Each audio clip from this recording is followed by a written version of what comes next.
Você confiaria suas finanças em um site desconhecido de criptomoedas? Bom, meu nome é Paulo, Brian Micaio Leal, e eu estou fazendo uma pesquisa sob a orientação da professora Luciana Caetano da Silva sobre o tratamento penal do estelionato por sites phishing relacionados à fraude de ativos e mercado financeiro. Bom, com a crise financeira, especialmente durante a pandemia, as criptomoedas se tornaram uma alternativa popular de investimento. Entretanto, esse crescimento veio acompanhado da intensificação de crimes, como as fraudes do tipo Ponzi e especialmente os sites de phishing, voltados à captura de dados sensíveis. Então, diante desse cenário, foi editada a Lei 14.478 de 2022, que inseriu o artigo 171A no Código Penal, oriundo do projeto de Lei 4.401 de 2021. Em síntese, essa tipificação responsabiliza quem organiza, gere, oferta ou distribui carteiras ou intermediam operações com ativos virtuais, valores imobiliários ou outros ativos financeiros, para obter vantagem ilícita mediante fraude, prevendo penas de 4 a 8 anos de reclusão e multa. Importa salientar que trata-se de um crime de natureza formal, não exigindo um resultado naturalístico para a consumação, ao contrário dos demais estelionatos de caráter material. E além disso, a norma tutela o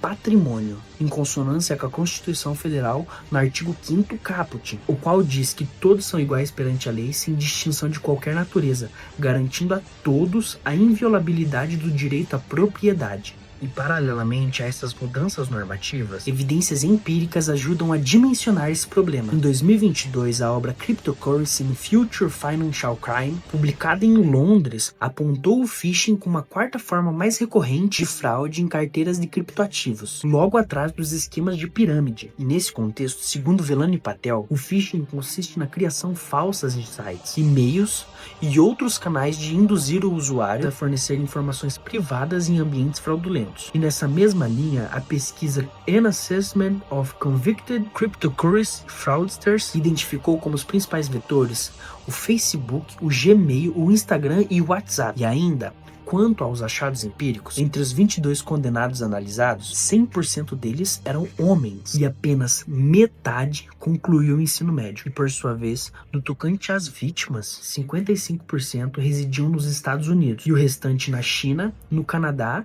e em outros países, o que indica o foco nas nações desenvolvidas. E ademais, a motivação financeira prevaleceu em 73% dos casos analisados, com valores que variam de $1.000 até 1.200 bitcoins. Feito esse panorama internacional, passemos ao Brasil. E aqui há uma escassez de julgamentos sobre fraudes digitais com criptoativos. E para demonstrar essa timidez, eu realizei uma análise exploratória da jurisprudência na base das revistas dos tribunais online, que foi disponibilizado pela PUC, limitada a 4.000 documentos por pesquisa. E com o objetivo de facilitar a compreensão, os resultados foram subdivididos em 3 categorias, entre elas as fraudes eletrônicas, as vítimas idosas ou vulneráveis e os estelionatos relacionados com criptomoedas ou criptoativos. Então, por primeiro, na categoria estelionato geral, atingiu-se o teto de 4.000 decisões. E em seguida, ao refinar para estelionato mais fraude eletrônica, eu obtive 3.293 julgamentos, o que evidencia o ambiente digital como o principal meio para as fraudes, pela sua facilidade de acesso às vítimas e pela relativa impunidade decorrente da dificuldade de rastreamento dos usuários. E por fim,